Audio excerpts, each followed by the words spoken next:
All right, so you've got a game, you've got some players, but how do you turn that into a truly legendary tournament? The kind of people talk about for years. Well, it's not just magic. It's about having the right plan, the right structure.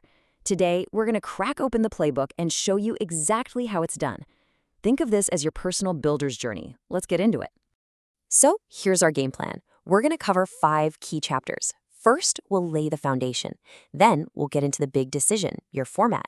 After that, we'll actually build the bracket, assemble the dream team to run it, and finally, talk about why all this work is so worth it in the end.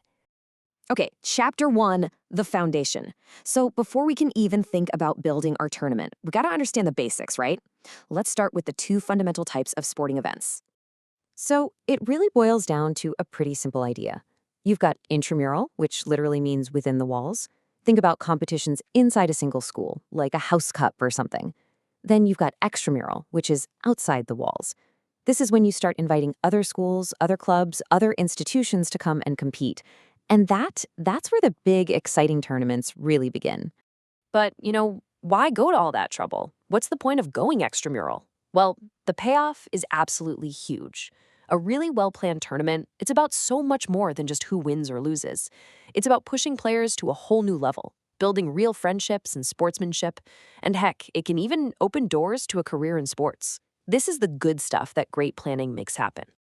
All right, our foundation is set. Now it's time for the first big architectural decision, choosing your format. Seriously, this is a huge one, because it's going to define the entire feel and flow of your event. And really, you've got 2 main choices on the menu. First up is the knockout tournament. This is pure high-stakes drama. 1 loss, and you're out. You go home. Then you have the league tournament, which you might know as a round robin. Here, every single team gets to play every other team, no matter if they win or lose. So, let's talk about the good side of a knockout. Its biggest advantage? It's efficient. It's lean and mean. Fewer matches means it costs less money and takes way less time to run. Plus, it's not as exhausting for the players. And that intense do-or-die pressure, it often brings out the absolute best in teams, rewarding the ones who can really handle the heat. But, and this is a big but, that same pressure has a major downside. Think about it. A truly great team can just have one bad day, one unlucky break, and poof, they're eliminated. It's incredibly stressful for the players, and let's be honest, sometimes the best team doesn't actually end up winning. It can be brutal. Okay, now let's flip over to the league format. This one is all about fairness. Every team gets plenty of opportunities to play, to show what they're made of. So the winner, they're not just lucky. They are, without a doubt, the most consistent, best-performing team over the long haul. It's amazing for player development, and you can be pretty sure you've found the true champion. So what's the catch? Well, it's all about resources. A league tournament is a massive commitment. We're talking a lot more time, a lot more money, and a whole lot more planning. You need more space, more officials, the whole shebang. So it really comes down to this. You've got to pick the format that actually fits what you can handle and what you're trying to achieve. Okay, decision made. Let's say we're going with the high-drama knockout format. Now it's time to get our hands dirty and draw up the blueprint, the actual bracket. Now, I know these can look kind of complicated and intimidating, but I promise you, it's really just a few simple, logical steps. We'll walk through it. First things first, let's get the lingo down. A fixture? That's just a fancy word for the schedule of matches. Simple. A bye? Think of it like a free pass. It lets a team skip the first round, and we use it to make the numbers in the bracket work out perfectly. And seeding? That's like giving your best teams VIP treatment, placing them strategically so they don't have to face each other right at the beginning. So here's our 5-step roadmap to building that perfect bracket. We're going to count our teams, split them into 2 halves, figure out how many buys we need, put those buys in the right spots, and then we draw. Let's actually build one together. For our example, let's imagine we're running a tournament with 11 teams. Yep, an odd number. This is actually perfect because it shows you exactly how the system handles those tricky situations.